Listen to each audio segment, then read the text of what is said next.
السلام علیکم ورحمۃ اللہ۔ یہ بہت پیاری پوسٹ ہے اور بہت پیاری دعائیں ہیں۔ اللہ تعالیٰ آپ کو جزائے خیر عطا فرمائے۔ اس کی تھوڑی سی وضاحت بھی ضروری ہے تاکہ جس کی طرف آپ بھیجیں وہ کسی قسم کی غلط فہمی میں نہ مبتلا ہو۔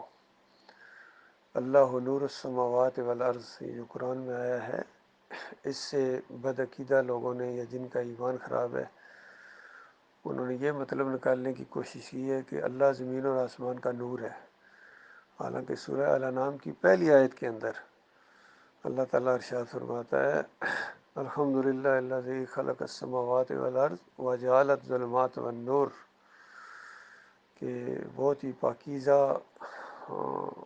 ذات ہے، ہر عیب سے پاک ہے، جس نے زمین و آسمان کو پیدا کیا اور نور اور روشنی کو تخلیق کیا۔ تو نور اس کی مخلوق ہے، وہ خود نور کا نہیں ہے بلکہ نور کا بنانے والا ہے۔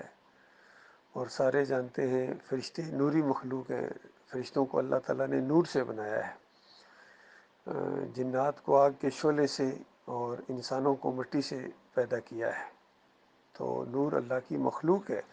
اب اللہ کو نور کہنا، اور پھر اصل میں انہوں نے نبی علیہ السلام کو بھی نور کہا اور پھر نور کا ٹکڑا کہا، اور بڑے بڑے اس میں ملوث ہیں، مجدد الفسانی، اشرف علی تھانوی، اعلیٰ حضرت، اور ڈاکٹر اسرار نے درمیانی راہ اختیار کی، دونوں کو ملا دیا، حق اور باطل کو ملا دیا آپس میں۔ تو یہ جو ہے یہ اس سے غلط انہوں نے معنی لیا ہے اور تحریف کیا قرآن کی اپنے مشرکانہ دماغ کے مطابق۔ دوسری بات اس کے اوپر، اس پوسٹ کے اوپر لکھی ہوئی ہے اللہم صلی علی محمد، یہ بہت ہی بڑی دعا ہے توحید کی اور رد شرک میں، لیکن اس سے بھی لوگوں نے غلط معنی لیا ہے۔ لوگ یہ کہنا شروع ہو گئے کہ یہ جو ہم نبی علیہ السلام کے لیے دعا کرتے ہیں، اس دعا کو کچھ تو کہتے ہیں نبی علیہ السلام براہ راست سنتے ہیں، اور کچھ کہتے ہیں بس یہاں سے نہیں سنتے ہیں، قبر کے اوپر جا کے اس طرح کہو اللہم صلی علی محمد تب سنتے ہیں، اور دور سے اگر کوئی پڑھے تو پھر وہ فرشتے لے کے آتے ہیں۔ تو یہ مشرکانہ عقیدے ہیں۔ یہ دعا فرشتے لکھتے ہیں اور اللہ براہ راست اس دعا کو سنتا ہے، اور ہمارے اعمال جو ہیں وہ اللہ کے پاس پیش کیا، سارے انسانوں کے اعمال اللہ کے سامنے پیش کیے جاتے ہیں۔ نبی علیہ السلام روزہ رکھا کرتے تھے کہ پیر اور جمعرات کو انسانوں کے اعمال اللہ کے ہاں پیش کیے جاتے ہیں، اور میں یہ چاہتا ہوں کہ میرے اعمال جب اللہ کے ہاں پیش کیے جائیں تو میں صائم ہوں، یعنی روزے سے ہوں۔ تو سارے انبیاء کے اعمال بھی اللہ کے ہاں، ہر چیز وَإِلَى اللَّهِ تُرْجَعُ الْأُمُورُ، تمام معاملات اللہ کی طرف رجوع کرتے ہیں، اللہ کی طرف جاتے ہیں۔ تو یہ عقیدہ جس کو یہ سارے مانتے ہیں، سارے مسلک بریلوی ہوں، دیوبندی ہوں، اہل حدیث ہوں، سلفی ہوں، توصیف الرحمان نے ایک شرک سے تو انکار کر دیا لیکن دوسرے شرک پر زور دیتے ہیں۔ پہلے تو دونوں یہ روایتیں بیان کیا کرتے تھے کہ نبی علیہ السلام نے فرمایا جو میری قبر کے اوپر اگر صلاۃ والسلام پڑھا میں خود سنتا ہوں میری روح واپس آ جاتی ہے، اور یہ مشرکانہ جو روایت ہے اس کو سب مانتے ہیں۔ توصیف الرحمان بھی پہلے مانتے تھے، بعد میں اس روایت سے انہوں نے رجوع کیا ہے کہ ہاں یہ روایت غلط ہے، لیکن دوسری روایت، دوسری مشرکانہ روایت کی تائید کرتے ہیں کہ فرشتے، اللہ کہتے ہیں اللہ نے فرشتے چھوڑے، اللہ پر الزام۔ بالکل یہ جھوٹی روایت ہے کہ اللہ تعالیٰ نے فرشتوں کو یہ ڈیوٹی دی ہوئی ہے کہ جہاں بھی کوئی صلاۃ والسلام پڑھتا ہے وہ مدینے والی قبر میں نبی علیہ السلام کے سامنے پیش کر جاتی ہیں۔ بالکل اللہ پر الزام ہے اور جھوٹی اور منکر روایت ہے۔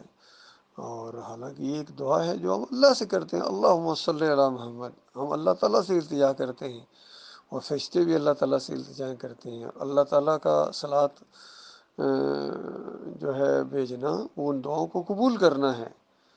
تو یہ قاعدہ ہوتا ہے کہ وہی لفظ جو اللہ کے لیے بھی بولا جائے اور بندوں کے لیے بولا جائے تو دونوں کا معنی خالق اور مخلوق کے فرق ہی جتنا ہوگا۔ انسان تواب ہیں، یعنی بار بار توبہ کرنے والے ہیں، اللہ تواب ہے، وہ التواب الرحیم، اللہ تعالیٰ بندوں کی طرف یعنی جو ہے وہ نگاہ کرم کرتا ہے اور ان کی توبہ کو قبول کرتا ہے، ان کو موقع دیتا ہے اللہ کی طرف انہیں اپنی طرف رجوع کرنے کا۔ تو یہ معاملہ ہے۔ اس طریقے سے انسان اگر شاکر ہے تو اس کا مطلب ہے شکر گزاری کرنے والا ہے، اور اگر شاکر العلیم ہے اللہ تعالیٰ تو اللہ تعالیٰ قدر کرنے والا ہے اور قبول کرنے والا ہے، اپنے بندوں کی عبادات کو قدر کرنے والا ہے۔ تو اس طرح یہ معاملات ہیں سارے۔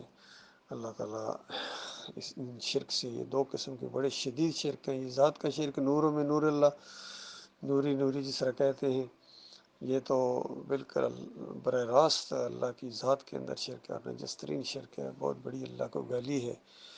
اور آج امت مسلمہ کے اوپر جو اللہ کے عذاب کا کوڑا برس رہا ہے انہی شرک کی وجہ سے، چاہے وہ فلسطین ہو اور کشمیر ہو، جہاں بھی، چاہے ان کے راکٹ ان کے اوپر گریں ان کے اوپر اللہ کا عذاب ہے، اور ان کے میزائل ان کے اوپر گرتے ہیں ان کے اوپر اللہ کا عذاب ہے۔